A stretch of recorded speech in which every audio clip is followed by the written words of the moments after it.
Hello. Hi. Happy Saturday, friends. Happy to be here with you.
favorite thing in the world when I pull out a bunch of records that wind up being a theme and I'm in the mood to listen to that exact theme. Yeah, baby. Stoner funk. Never heard them. I never heard Brent Bjork called stoner funk, but you know, it works. It is kind of funky, isn't it? He's got that groove. Former member of Caius, who I also like, and I've also pulled from the archive. He smells like dope! He does smell like dope. Oh yeah. These are some of the early stoner rockers. Should I get into some Caius? I got Demon Cleaner, eh? Yeah, maybe we'll get into some more Caius. Demon Cleaner? We could do that. How's everybody? I hope that you're all doing well. Spent a rather lazy Saturday. Ordered some pizza yesterday, and they brought it raw. Pretty much. The fucking thing was uneatable. When it was inedible. So I had to call him and say, hey dude, I want my money back. You fucked me on the pizza.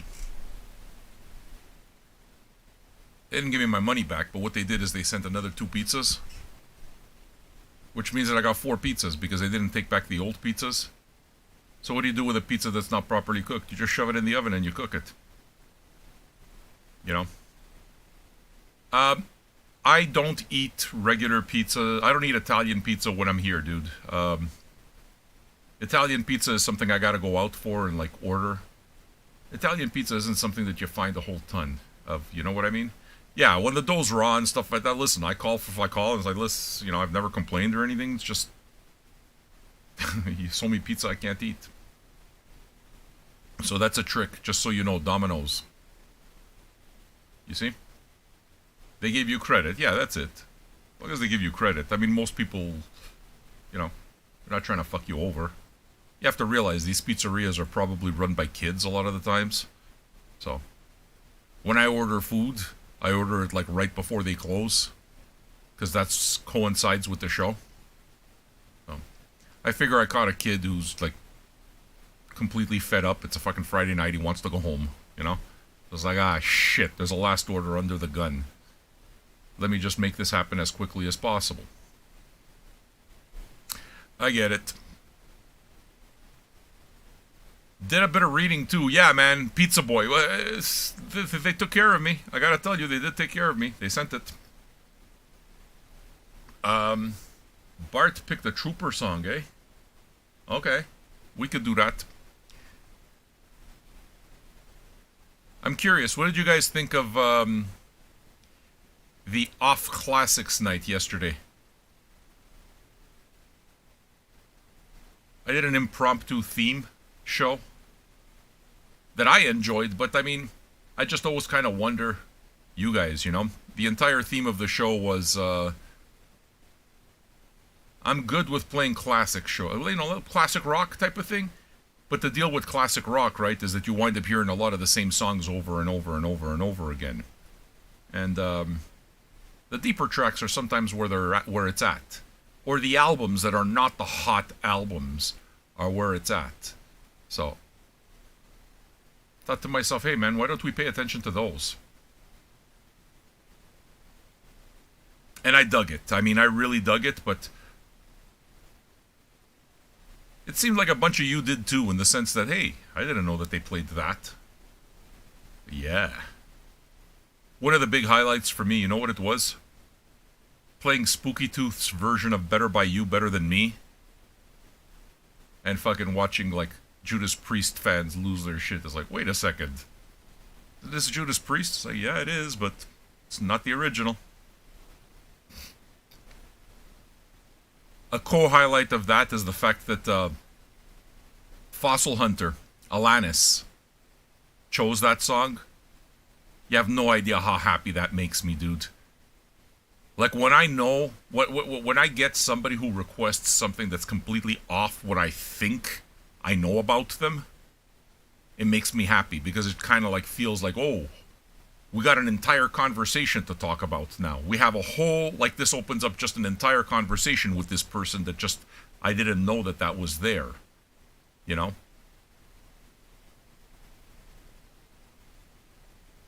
Yeah, I thought about that too. You could make any theme you want. I mean, the color show. How difficult could that be? That's got to be the easiest thing in the world to do. Just the color show.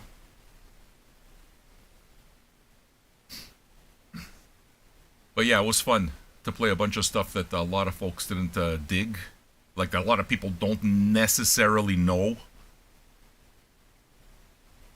I mean, if anybody, I was the most obvious guy. I played 2 AC/DC songs. Shake a Leg and Girls Got Rhythm. I was the more obvious one. You know? As an album spin, we played side 1 of Born Again. It's like, are you fucking kidding, dude? You know how happy that made me? That made me really happy, dude. Whatever, guy. New dude here. Glad you dig it. See? That's why I do this show. I like turning people on to the stuff that they don't know. That's to me, I like playing the stuff that they do that you do know. I mean, obviously I do. If I had to play only that, then it would make me crazy, obviously. But that's not what happens here. To me, the stuff that I get always the greatest pleasure out of is the stuff that's off the beaten path. Discovering music and having people discover music. That's the shit that makes me happy. Now, I'm pretty sure that, like, by doing Girls Got Rhythm, I mean, listen, you know, AC/DC is a pretty big band, so it's not like people don't know what Girls Got Rhythm is. But on the other hand, for those people who really don't have any AC/DC records at all, or only bought Back in Black, god damn. Can you imagine hearing that for the first time?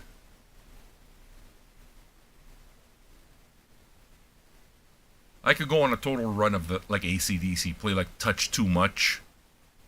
What album is that on?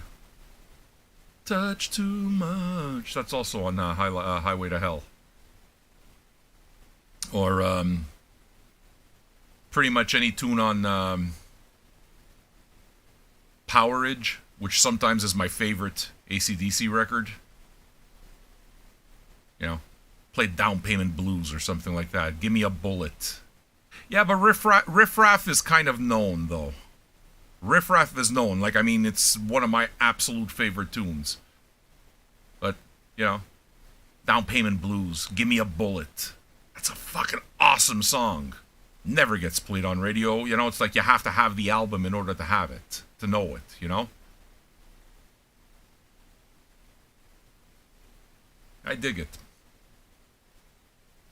I didn't go in any of those directions, but I'm pretty sure that a lot of the stuff I'm about to play for you now isn't necessarily stuff that you'll know. But it's kind of rock and roll, so you'll like it. Like Brant Bjork. Brant Bjork is somebody that you want to look for. Dude's just a big stoner. He plays stoner rock. What is stoner rock? Stoner rock is classic rock, but the classic rock that doesn't play on radio. Stoner rock is classic rock sound that nobody knows about, or only the people who go out and buy the records know about. That's basically what it is. You know? Probably the easiest thing that you can possibly do is get like a radio dude. A fucking FM Gary. Or a fucking FM Muddy. You are very much an FM guy. He knows it too. Like, Muddy's like the Canadian FM Gary. You know, easiest fucking thing to do is make these guys happy. You already know what they like. Just play them fucking stoner rock. They're gonna like it. Because stoner rock isn't necessarily super heavy. That's where the doom comes into the picture, you know? That's to me, that's the basic difference between stoner and doom. Stoner is supposed to sound like just old-ass rock and roll, you know, jam stuff. Like, to me, you know, bands like Deep Purple are the original stoner rock bands. Bands like Led Zeppelin are the original stoner rock bands. Yeah. Doom's a different thing. Doom, you take the riff and the heaviness of Black Sabbath and you stretch it out as long as humanly possible. That's a different thing. There's a heaviness that happens there. stoner rock doesn't necessarily have to go into the metal category. You know what I'm saying? Of course, you realize that I'm not trying to talk like any type of scholar or anything like that. But yes, stoner rock sounds a lot more like the power trio stuff. You're not wrong.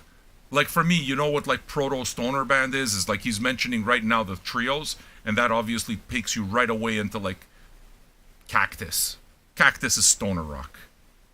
Cactus is stoner rock from the mid-70s, and the term stoner rock never existed. But Cactus was a band out of Texas that would have loved to be huge. They never got huge. That's the difference between a stoner rock band from the 70s and a classic rock band. Stoner rock is the bands that didn't make it, a lot of the times. Sir Lord Baltimore. It's stoner rock. Granicus. Stoner rock. Well, Granicus, maybe I'm going a little... You know what I'm saying? Happy to have you here. Did a bunch of reading today, and kind of had a half-decent day. I slept too much. Always the same damn thing, but I got into my... I'm trying to, like, real hard to get into a routine. Simply because being out of my routine makes me unhappy. Like, my routine keeps me... Especially for somebody who's bipolar, it's important to have a routine. So, as soon as you get off of it, you're fucked, you know? And I knew, like, getting up, I knew it might be that. Like, I read, but the minute it is that I go upstairs to my bedroom to read, I know that it's trouble. It's fucking curtains. That means I'm just going to read a couple of pages, and basically the reason I'm reading in bed is because I'm going to go to bed. I'm going to go to sleep. Okay? And... wake up, it was maybe 6:30 p.m. or something, and looked at my phone, and I can tell you exactly what it is that put me in an immediately good mood. That would be you, Uma. I made some really strong connections with a lot of you in San Francisco, just on the trip, and I mean, Uma's definitely one of them. And her husband. I fucking love Roxy now. But she sent me a stupid picture. Why does that mean something to me? Like her mugging for the camera, just acting dumb. Why does that mean something for me? Because I felt like shit. She felt like shit. We kind of talked. We're kind of, in a lot of ways, similar. You know? She likes her alone time. I get that too. And a lot of my friends, like a lot of like people that I know, you know, that are like, that I share a connection with, we all have that. Like my friend Natasha from here. I almost never hear from her. Ever. She's exactly like me. Never take it poorly. I don't take that shit. It's just, her husband's the guy who's like, you know, you give him a call and he's going to set up the event. He's all of that, you know. He's the guy who's got to hang out, Frank. But Natasha, nah. Natasha doesn't do fucking phones. She doesn't do any social media. She doesn't do anything. None of that shit. She's the type that she'll sit in a corner, you know? Not always, but it's kind of like the real nature of who she is. And I'm pretty sure that Uma's kind of the same way too. So, me and Uma spoke a couple of days ago, and she felt like shit, and I felt like shit. Post San Francisco come down. And somehow, just the fact that we connected made me feel better. It made me feel not alone. Sometimes, you know, the mind is such a weird thing. Humanity is such a weird fucking thing, man. The things that how it is that, I mean, maybe it's because I'm bipolar, or maybe it's just a human condition, on how you can just switch from being happy to sad, and it could be like a little thing. But just that little conversation, and allowing myself to feel sad and acknowledge my own sadness and acknowledge somebody else's sadness while there with them, immediately made me feel better. When I think about it, what changed? Nothing changed. I just don't feel alone now. So I woke up and it's like, oh fuck, I slept too much, didn't I? And then I look at my phone and Uma sends me a picture. She acted like a dumbass. Like, oh, okay. So what I started doing is I started sending pictures back. But I'm better at sending pictures. Anybody wants to know what picture I sent back, you can go on my Instagram account and you'll see it. I took a selfie too. And there you go. All of a sudden, you're in a good mood. All of a sudden, you realize, hey, man, I'm about to hang out with a bunch of my friends, and we're going to listen to a bunch of music, smoke some pot, have a drink together, and there, that's the shit that makes life worth living. So, here we are. You put me in a good mood today, Uma. Thank you. Muddy kind of put me in a good mood yesterday by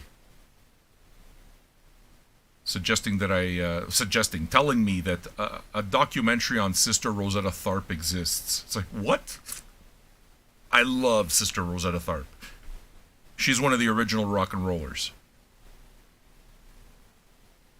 Yeah. So, I didn't know. He digs up a 50-minute documentary on Sister Rosetta Tharpe. It's like, God damn, I'm in. I'm absolutely in. Went and watched it. It's like, this is exactly why I watch documentaries all the time. I'm guessing I'm going to save some of those stories for tomorrow. Tomorrow's, Jazz Sunday, so Sister Rosetta comes in. Very much on topic, I guess, if you want to call it that. So I have some stories there as well.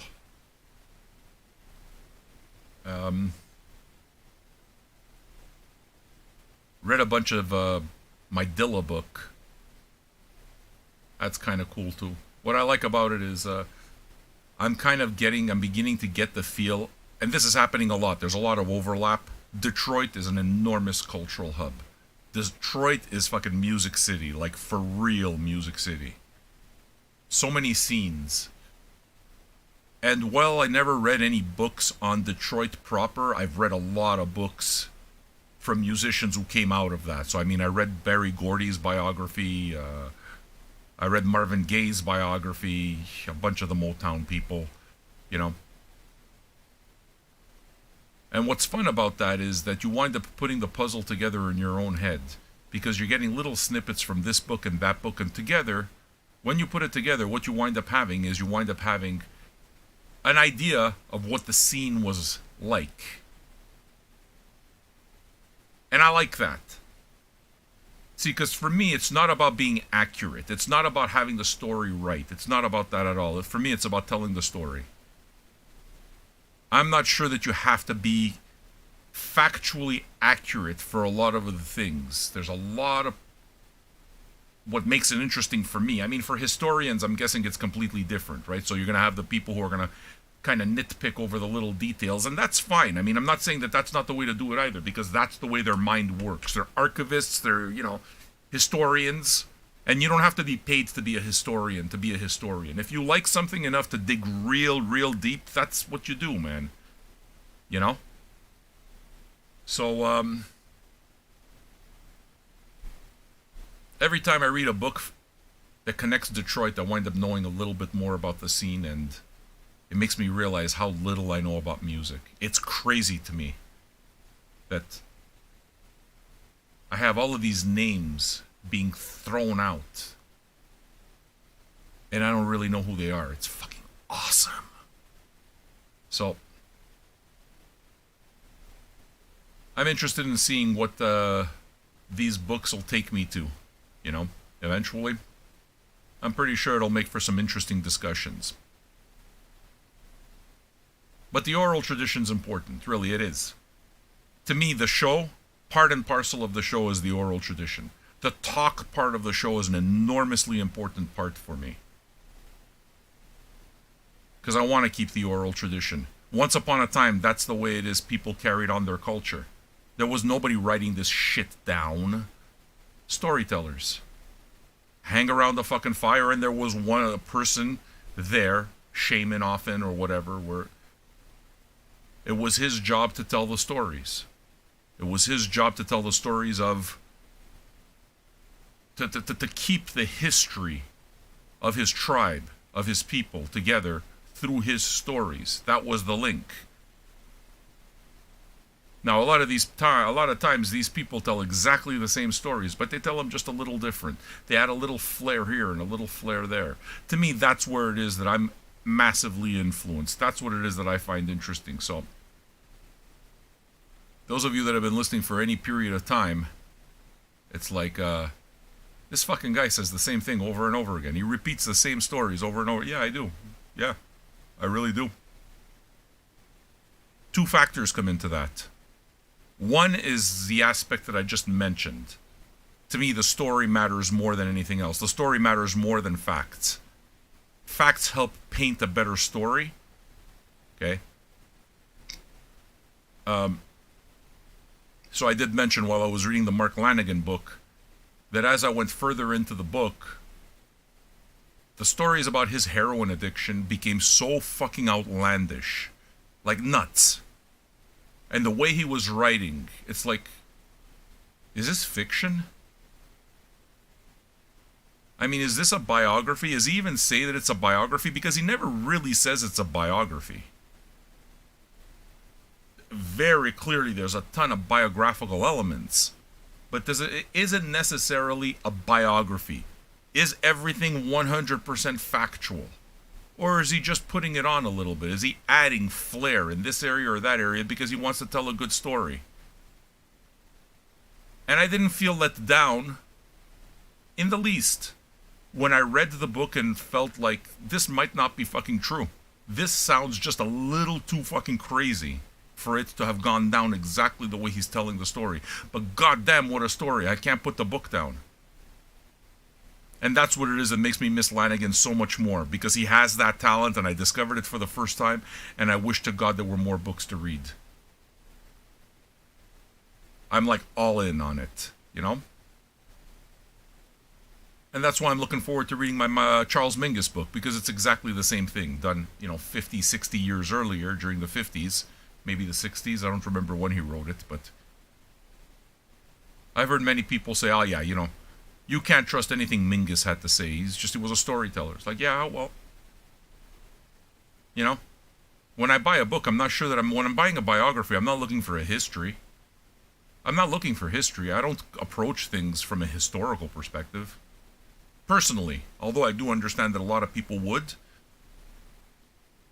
I approach it from, I want to know the story of the music that I love.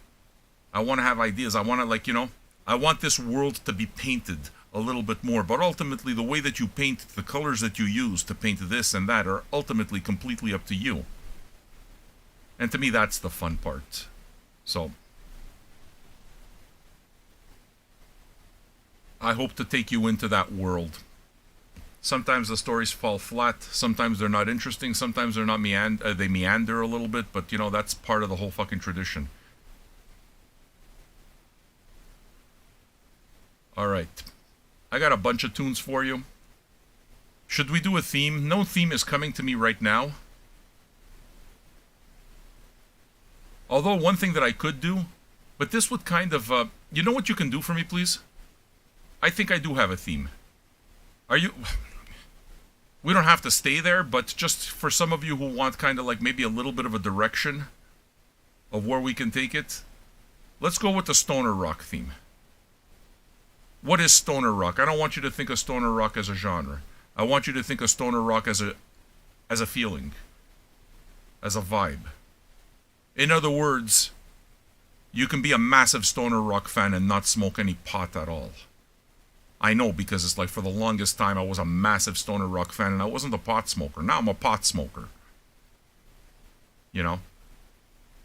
But just kind of like the old rock and roll that kind of fits, and you can take that. Do me a favor. You want to play some current stoner rock? Play current stoner rock. I'll play it for you all day long. No problem. If you want to play older stoner rock, in the sense that this is stoner rock, but the term stoner rock didn't exist back in the 60s or 70s, but this is exactly what stoner rock is. Do it, man. Do it. Sleep Dope Smoker is not what I would consider stoner rock. I'm not telling you that you're wrong, Anna. By the way, are you a patron? Anna, very important. If you like what we do here, including the stories, then I encourage you to become a patron. I encourage you to become a part of the conversation, because chat is for patrons. That's how we keep this going. Become a patron, for as little as $2 or $5 a month as patreon.com/Vinyl Junkies. You're a fairly new patron, right? I think you signed up over the last week. Are you enjoying yourself? Yeah, so again, you know, like, and here I'm certainly not arguing it from a right or wrong. Okay, but Anna says sleep dope smoker. There's no right or wrong there. But to me, I consider Sleep more of a doom band. Why? Because they're massively heavy. To me, the difference between the difference between stoner rock, in my own mind, the difference between stoner rock and doom is heavy, is metal. Stoner rock doesn't have to be metal. Doom is fucking metal. Doom is metal. And speed, very often. So doom slows shit down. There's no boogie to doom. There's boogie to stoner rock, though. To me, that's what the difference is.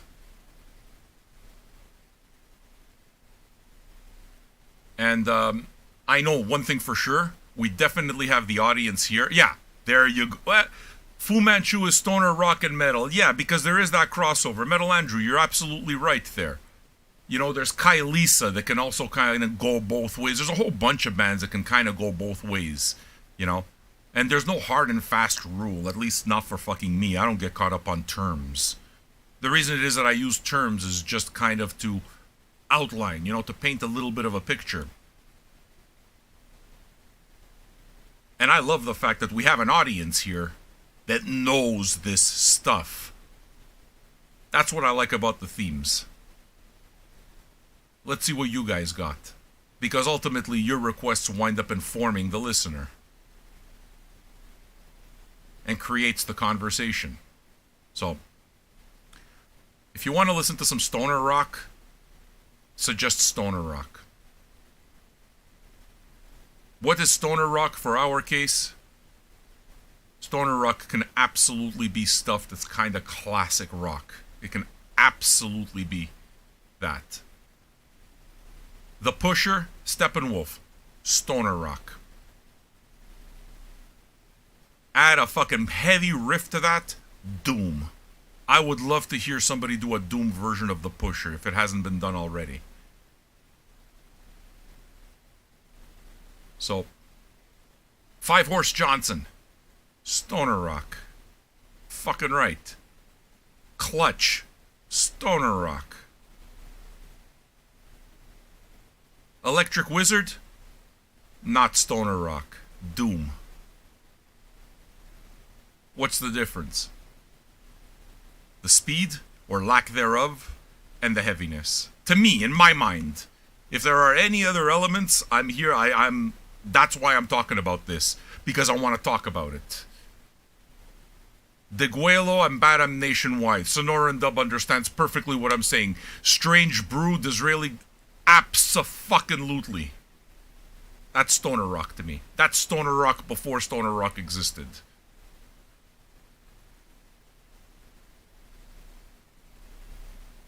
So, let's see where the evening goes. I'm in quite a good mood.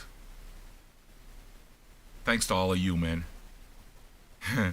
Dudes, Blue Cheer is stoner rock, but I can play some Blue Cheer for you. Have you ever heard? I'm pretty sure you have if you've listened to the show at all.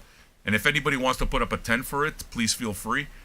Have you ever heard Blue Cheer's demo record before they ever released any records? This is Blue Cheer before the albums. I have it. It's fucking brutally heavy. It might be the heaviest record, the heaviest old record I have. You know how they always talk about how, you know, what are the roots of heavy metal? Black Sabbath will always get mentioned. Always. Deep Purple will get mentioned by some. Sure. Cream. Fucking Blue Cheer, man. Oh, porco dio. Some Blue Cheer is like will blow your fucking head out. Iron Butterfly. Does anybody know if a Doom version of Iron Butterflies in Agata da Vida exists? Just Doom. I want it to fucking be completely just... Take Inagata da Vida and just make it even heavier. Fucking slow it down if you want. Just fucking crush it. Just completely fucking crush it. Make it, like, monolithic. Because if that doesn't exist, that should exist. Yeah, but Slayer's version's a rock and roll version. Yeah, that Slayer's version was off that movie. That movie was good. Less Than Zero. That was a great one. That doesn't apply. Slayer brought it by. Slayer made it faster. I want it to get slower. You know? Like, I wonder what I Hate God would do if they did Inagata da Vida. Alright, we got some good requests coming. We got some Cadaver. How many of you know Cadaver? I'm happy that you're taking out these requests because you guys are going to discover some stuff. Cadaver, man. Cadaver's fucking awesome. That, doesn't matter which tune you pick, pretty sure that that's going to fit my idea of what stoner rock is. Into the Void, Children of the Grave. Children of the Grave, yeah, sure. I mean, besides the fact, who's going to mind listening to fucking Children of the Grave, right?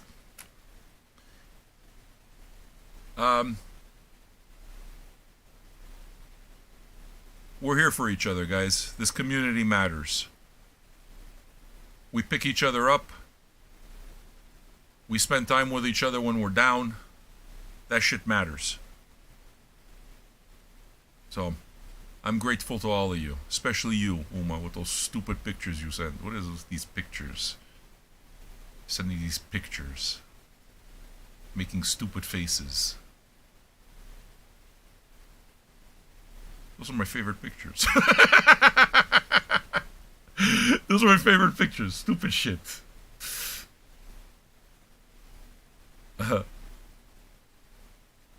Yeah, fucking Orange Goblin. Yeah, dude, I don't have any Orange Goblin records, though. Stoner rock vibes today, yes. And what it is that I'd like to do as much as possible, and it doesn't have to be, listen, I'm just throwing out a theme, right?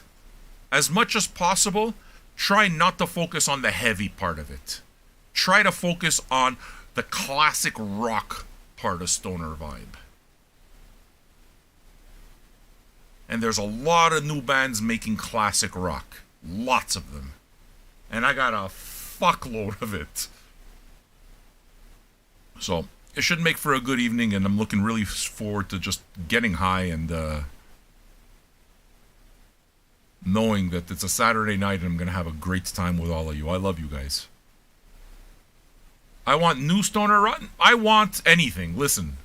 If you want to listen to something else, go ahead. I'm just throwing things out. Why? Because I do like themes.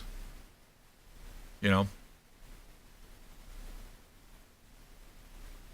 Don't forget to have a beer. After I have my coffee, I'll have a beer with you, Muddy. You can count on that. You're my guy, man. You're my guy. I tell Muddy all the fucking time how much I like him. Because I do.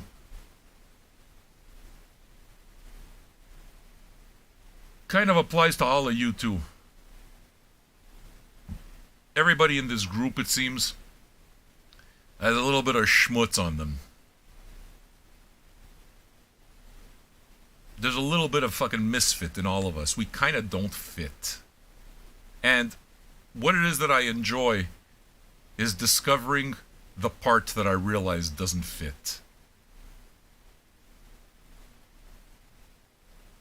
You would think that's a bad thing. Instead, to me, that's the part that attracts me the most. I know why Uma doesn't function in society. I fucking know why. I totally know why. FM Gary, a fucking crackpot. He can't not act like a crackpot. I know why. And I like that. I do. A lot. To me, that's the shit that makes it interesting. Why? I think probably because I know that I'm a misfit. I don't want to be a misfit. But I'm a fucking misfit. I'm weird. As I sent this picture to a bunch of you, put up my Instagram link so that we know what I'm talking about. as I put up this picture, the thought that went through my head was, if I had sent this picture out, if I had taken this exact picture in my 20s, late teens, 20s, let's say, okay, during my 20s, so that would have been 30 years ago, and sent it to some people, I actually knew people that would have been completely fucking revolted and offended by it. And that stuff made me feel like such a fucking misfit, because that's always been my humor.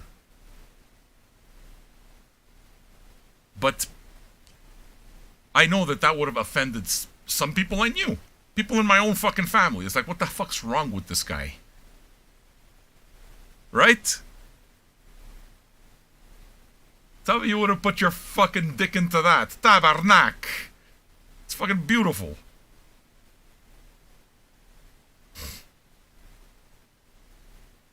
And, as I was thinking about all of this, right, those feelings of isolation, those feelings of feeling like I'm different than other people, different things seem to motivate me. And all the alienation that came with that growing up. I came to a very quick conclusion. I was happy that I came to that conclusion. It's like the difference between back then and my 20s and I think the difference here is that as you get older, it's not, you find your people. You find the people that fit your vibe, because nobody will always fit your vibe. It's completely impossible. But over time, if you're going to make a joke, you make sure that you find the right audience. You play to your crowd. For better or for worse, you guys are my fucking crowd.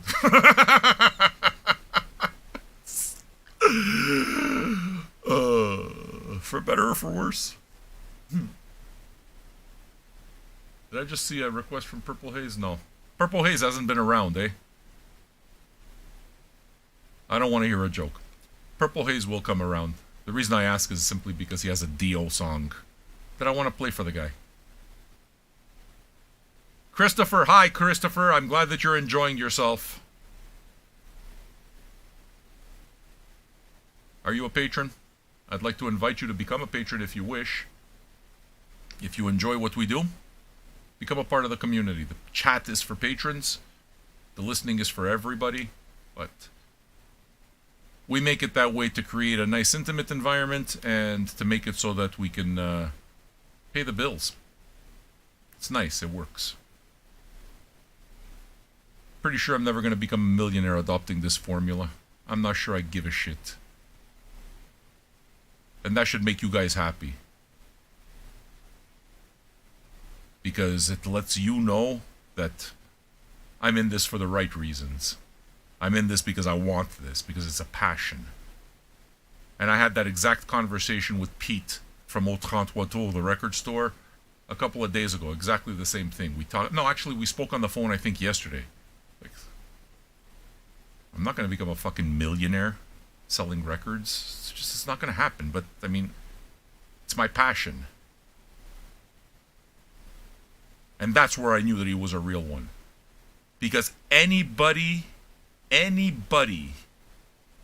who fucking survived gingivitis, survived these last 2 years of business and operated as a record slinger, as somebody who sells record or a record store, I promise they had to fucking work for it. I promise. I promise that if you worked in the records, if you owned a record store or that kind of thing, you suffered. The last 2 years were fucking massively difficult. And I mean, I'm more familiar with Pete because I work with Pete. I buy all my records from Pete. In the last 2 years, the guys, I think, processed something like 60,000 orders or more. Definitely over 60,000 orders. Think about that, over the internet. And it's something. I mean, think about the sheer amount of work that you need to do in order to be able to do that. having to hire employees during when it's sick. There's a whole bunch of these things. And somebody does it and they're still here. They're doing it because they love it. Because I try to put myself in that situation. I always said that I couldn't ever own a record store. The reason I always gave is because I'd fucking kill somebody within 15 minutes. The bullshit you have to deal with customers, I could never... Don't put me in front of customers. Not a good idea. But another thing is just... I gotta be honest, man. Owning a record store like what Pete did in order to make it go through and all this... there's nothing glamorous about it. To me, I would never want to do that. It's like, okay, well, what did this guy do for the last 2 years? Well, what he did is he ordered records, and they came from here, and here, and here, and here, and here. And those records got shipped to him. And then he took orders, and he took those records, and he put them right back into other packaging, and he sent them from here to there. Dude, that's fucking Amazon. That's Amazon. That's what we just described. Doesn't sound fucking glamorous to me, boy.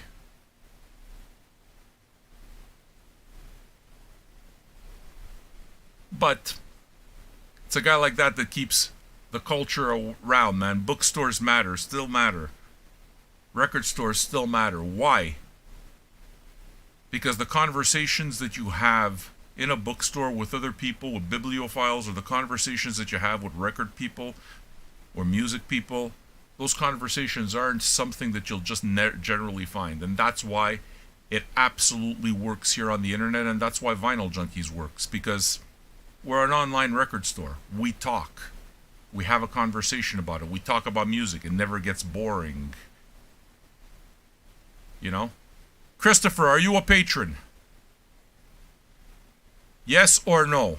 Let me save you the trouble. No, you're not a patron. You know why I know that? Because everybody here is a patron. You stick out like a sore thumb. I'll be honest with you. Does that mean I don't want you here? No. But you're in a room full of people that all know each other, are all hanging out, and you're the new guy who comes in and says, hey, do this, do that. Put yourself in my place. Would you like you?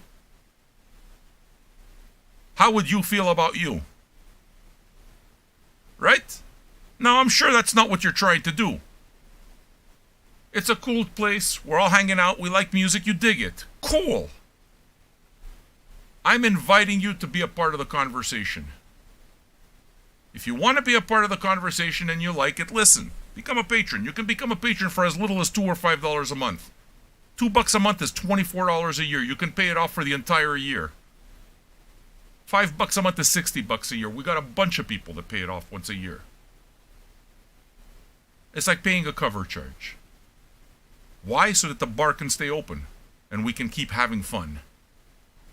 So, you decide, friend. If you're not ready to make that decision, I'm cool with that too. Stick around, see if this is your vibe.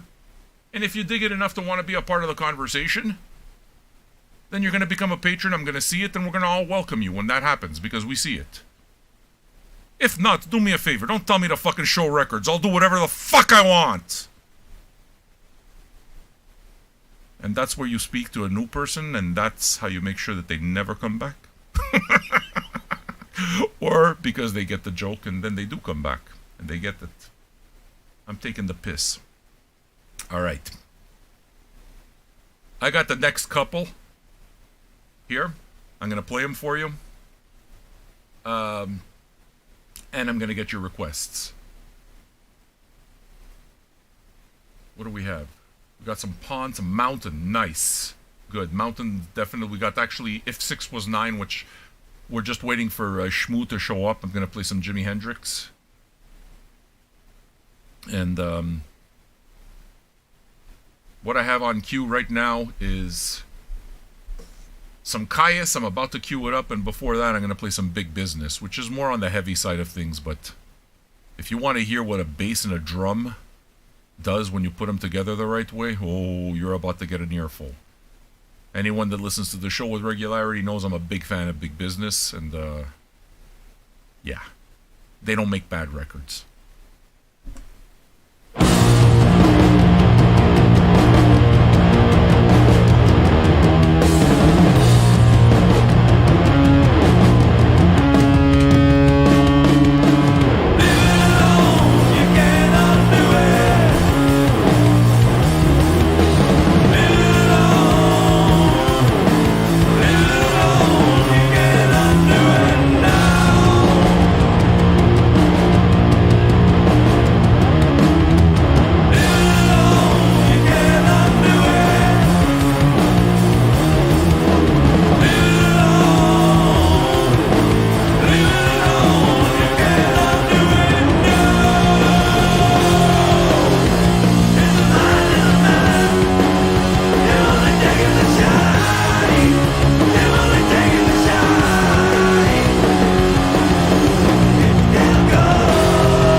heard the part about chat being for patrons, right, Christopher?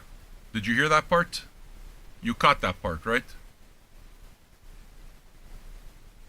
So is it that you plan to become a patron, or is it that you're just ignoring that part and you don't think that it applies to you? Which one is it, Christopher? I'm good with you listening, but I need you to respect the fact that chat's for patrons. Can you do that for me, Christopher? Thanks.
Hey, CB.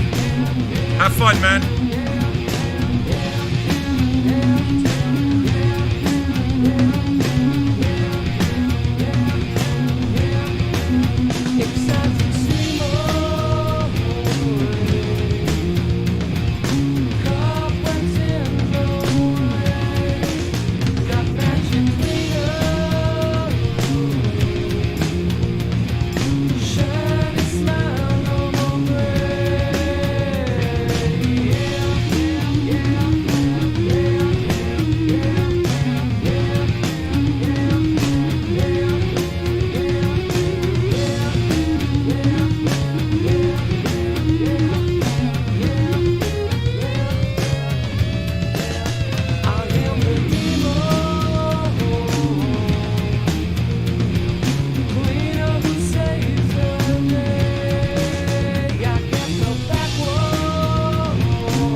See ya, Phil.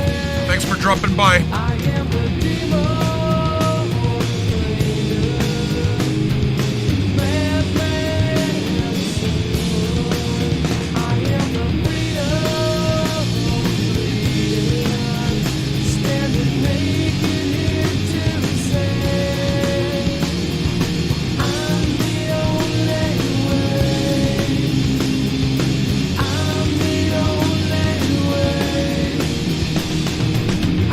the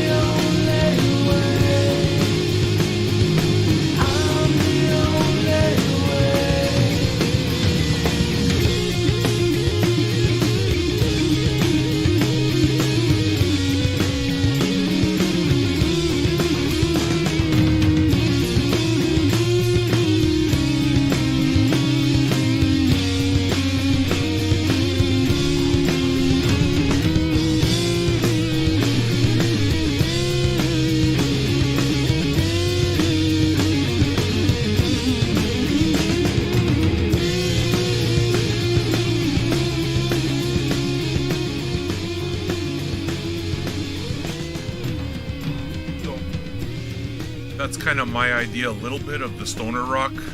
So, I mean, if you listen to something like Caius, which is a precursor to Queens of the Stone Age, and I'm thinking to myself here, it's like, what would be the most popular example of stoner rock? Queens of the Stone Age kind of fits.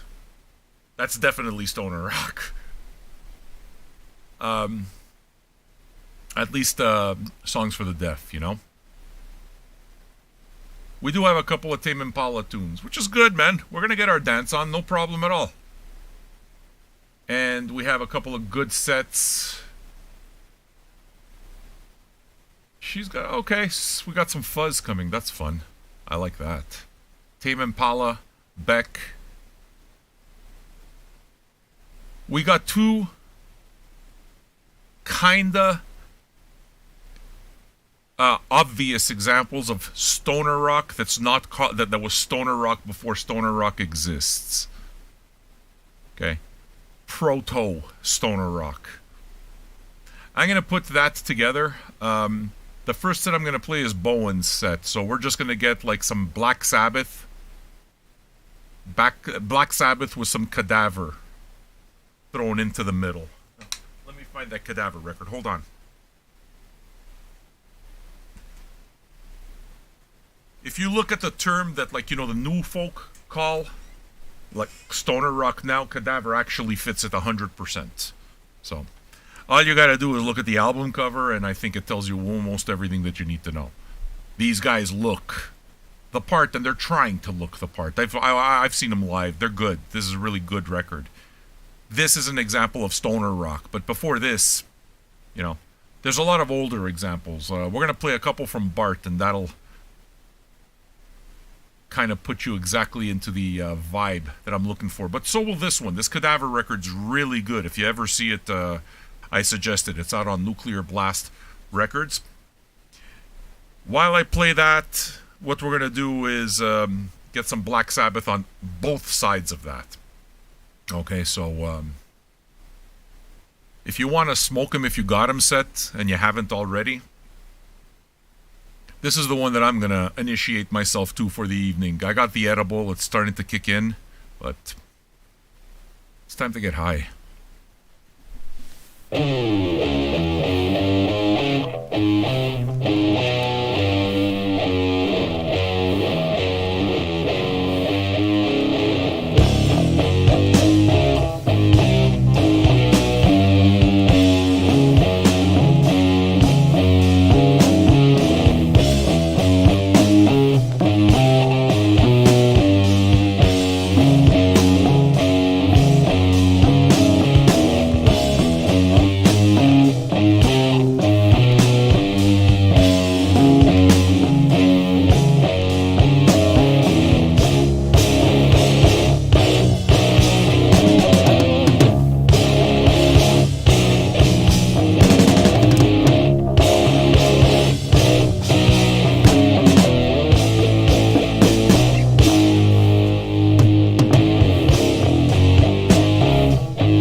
some cadaver.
How about another one?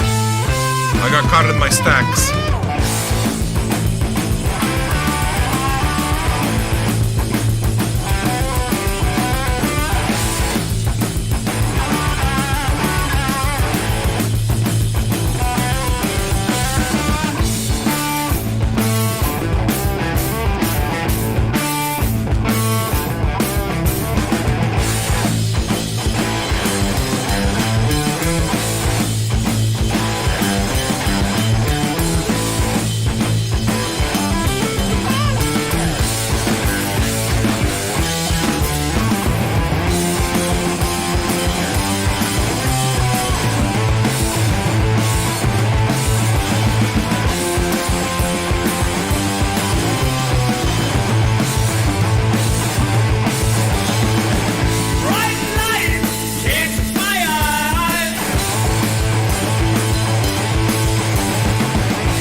of spiritual beggars.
See? I got caught in my stacks. That happens sometimes. That's why you'll get double shots. But now you know what cadaver is, and now you have a pretty good idea of what stoner rock is. That's what stoner rock is for the most part. It's new bands recreating the old sound. And a lot of the stoner bands that you listen to, the ones that go deep, are listening to a lot of the records that we can play for you tonight. I mean, the theme went that way pretty spontaneously. It's not like I thought of doing this kind of thing. But yeah, I do like this idea of the classic, of stoner rock, proto-stoner rock show. You know how they call there's proto-metal, right? Black Sabbath is proto-metal. Stuff that came before the actual term and all this. I mean, I know we're talking like nerd stuff. None of this really matters, but just kind of to have a conversation, it can be fun. Okay, so what I'm talking about here is playing proto-stoner rock. Before stoner rock became a term. Stoner rock became a term in what? The 2000s or something? Stoner rock is like Caius and that kind of thing, and everything along that line. Now, the reason that I got stuck in my stacks is pretty simple. I didn't plan it this way, but we're in my fucking zone here. I mean, I have a lot of this kind of music. I've been collecting this kind of music my whole life. So, there's lots of it. If you guys want blind sets, I can take you deep. I have it. And it's fun. And for me, I like that. Okay. Like literally, at the end of it, you can take this entire show, put it on a playlist. There's a stoner rock playlist right there. You guys want to create that kind of a list? I'm telling you right now, go to your title, go to your Spotify, just add what we're going to put in, and it's going to fit. Let's create a mixtape. A proto-stoner rock mixtape. Can you call the show that? Proto-stoner rock mixtape. That's what it is that we'll attempt to do.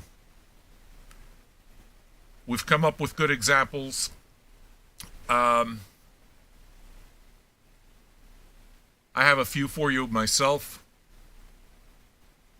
Sonora and Dub put one together that's obvious, but absolutely fits the theme. If you want me to go with the not so obvious, put up for a blind set, put up for a blind pick. Bowen's already put up for a pick. No fucking problem. I got the records and I got the stories to go with them in this particular case. A stoner rock mix. Okay, so you guys have basically given me 4 tunes that I'm going to put up for you. Alright, I got you. It's going to be good.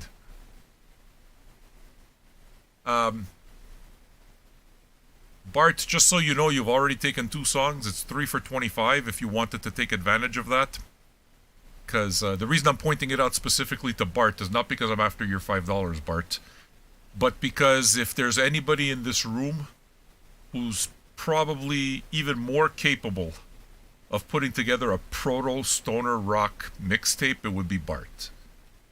Or I wouldn't say more capable, it's just he goes into directions that I don't.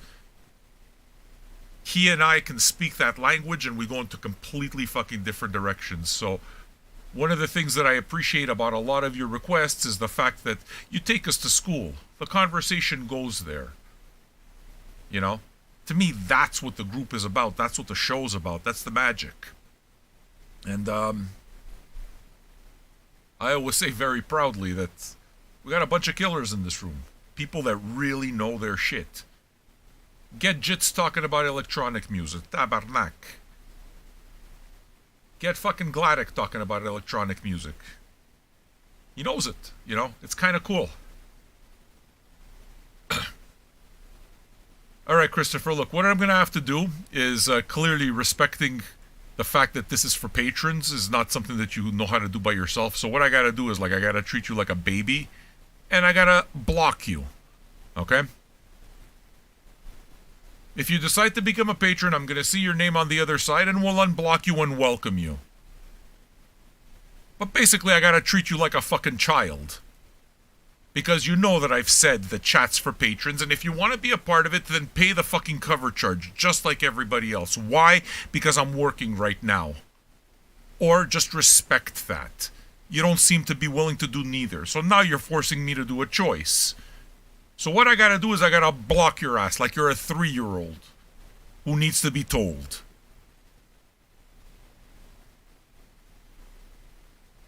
These fucking guys. Do you understand why it is I don't like strangers sometimes? Do you understand?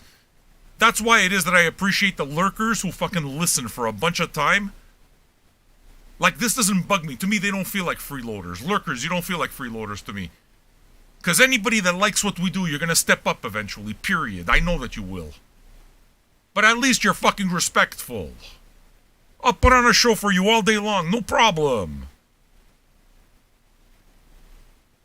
Uh, baked. Yeah, okay. $10 for an entire side of music. Baked Bear, you're obviously new here. You're out of your fucking mind. I'm gonna take your 10 and I'm gonna give you something with it. And Dope Smoker, you play the entire thing.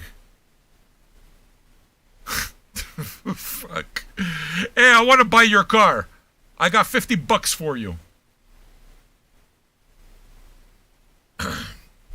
You remember that part where I said I'm not going to become a millionaire doing this? I also don't want to fucking go broke. Alright. What am I going to do now? I'm going to put together whatever sets. And we'll keep this vibe going. Here's another obvious one. Sorry, I'm talking in between songs because I'm having fun. Here's another one from a band that you've already heard from, but you're going to hear from again. And yeah, this is proto stoner, sure, but this is way obvious. Like, there's some obvious stuff here, which is fun for those who want to kind of like familiarize yourself. I think with a lot of the influences that go into this new thing. It's not really new, though. Stoner rock's existed since forever. You know what I'm talking about. Alright. Listen to this, man. Bongs up, friends.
so much. We played it yesterday.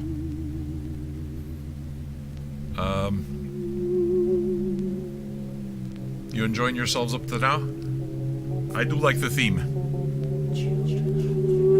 Like always, I think you guys know that the theme isn't a hard and fast thing. It's not like everybody, oh yeah, you know, everybody's got to do that. The theme's a suggestion. It allows us to go in a certain way, the direction. It allows us to view what's there in the collection already and put like a funnel, you know? So it's kind of cool. Do me a favor, Polam, show me the cover of that Speed, Glue, and Shinky record. It's making me fucking crazy, but I can't find it. I know I have it. Just show me the cover. Ugh. We're going to get a very good set coming from Bart. We're going to get a very good set of classic stoner rock coming from Sonora and Dub. Yes, yes, yes, I know. Yeah, I have that record. I got to find it. And then, if you guys want to add your own proto-stoner metal, your own proto-stoner rock set or song, then feel free. The idea is, I don't know. You know what the idea is. I've already said it. This next set doesn't fit that theme at all. Not one bit. It's an Uma set. Uma likes to zig where everybody zags. Do you understand? That's the way it works. And this is not the first time. But the fact of the matter is that I'm totally good with it. Because if I look at just basically the psychology behind it, to me, it seems like somebody takes a set because they want 3 songs, and it's kind of like putting it in the jukebox and just enjoying it, and it's kind of like, it's your zone, you know? Something that I've referred to as a room of one's own. Virginia Woolf, you know, the importance of kind of like having your space, your bubble, and music is part of that bubble. So, I'm not sure if Uma counts because she's like always high. So everything is stoner rock to her. But this is what she likes to get high to. And since there's another Tame Impala tune there as well, I'm going to be taking that Tame Impala tune and fitting it in somehow. Did I just put fuzz on or did I put pond on? Oh, porco dio, I put pond on. This isn't your set yet. I gotta play Pond and then I'm gonna get to your set. Pond, Fuzz, Fuzz, Pond. Which Fuzz record is it? Can you show me this Fuzz record, please, Polam? I just realized I don't know where it is either.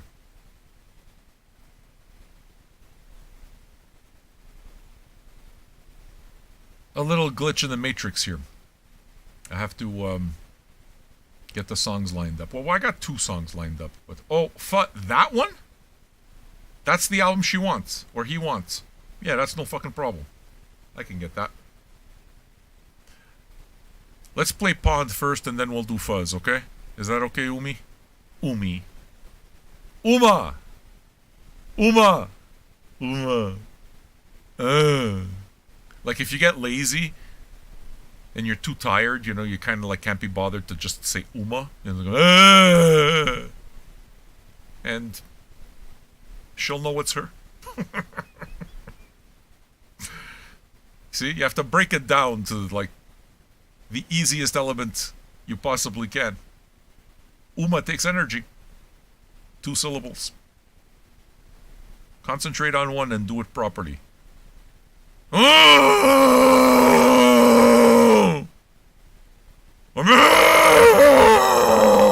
She responds to either.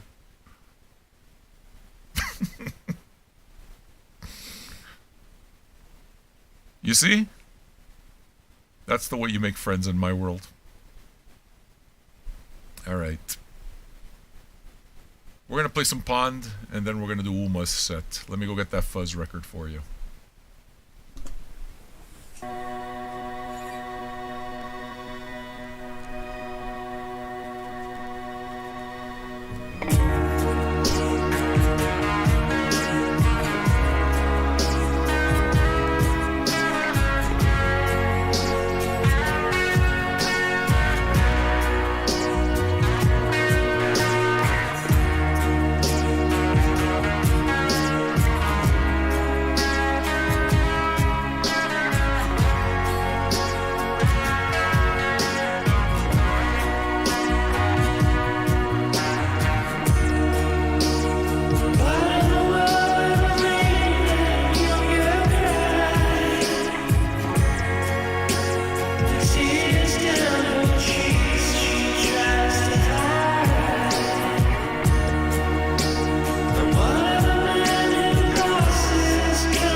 I'm told that I played the wrong song. That's okay. I'll play another one for you.